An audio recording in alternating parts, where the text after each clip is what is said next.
Morning, ito ngayon paano mag-add ng register ka lang dito sa Trader Waves. Tapos ano lang, mm, diretso ka kasi dito sa home, sa home. Anong ipapakita niya sa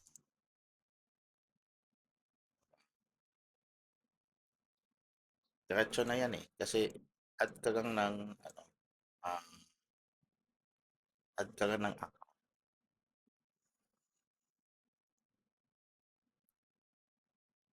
para dito. Add ka lang ng account. So, gagawin mo dito, add account. Tapos, ano, click mo nga itong MT5 or depende, MT4, meron din sa crypto, ganyan, ganyan. So, pag click mo yung MT5, diretso na yan to hanapin mo lang yung example, kasi we trade tayo, di ba? So, hanapin mo lang yung we trade MT5.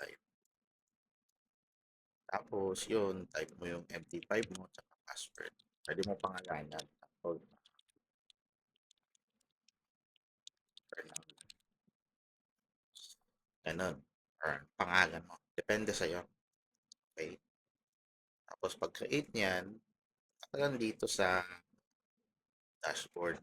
No? Tapos, punta ka sa calendar. So, yun, nakikita dito yung calendar na um, um, galawan. So, ito kasi, ito host account um, for this month, July. Yung nire-record na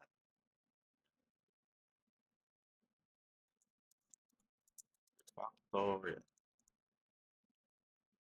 record lahat. Yan. Ito yung martingale kasi na start.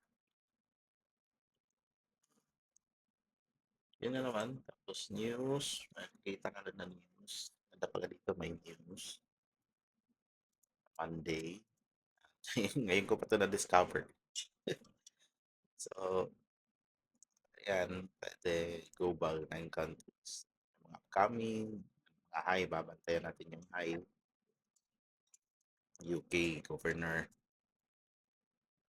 S&P, wala masyadong. Ano naman masyadong ano. Diba? So, high impact. Ano ko yung high impact. Yung upcoming.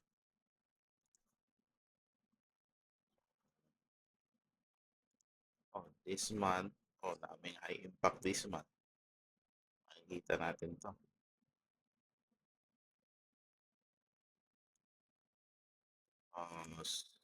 Try mo US. Natin US na. Okay. Ayan, US. Oh, July. Yan. Ay, tapos na yan. Next month yung gusto kong.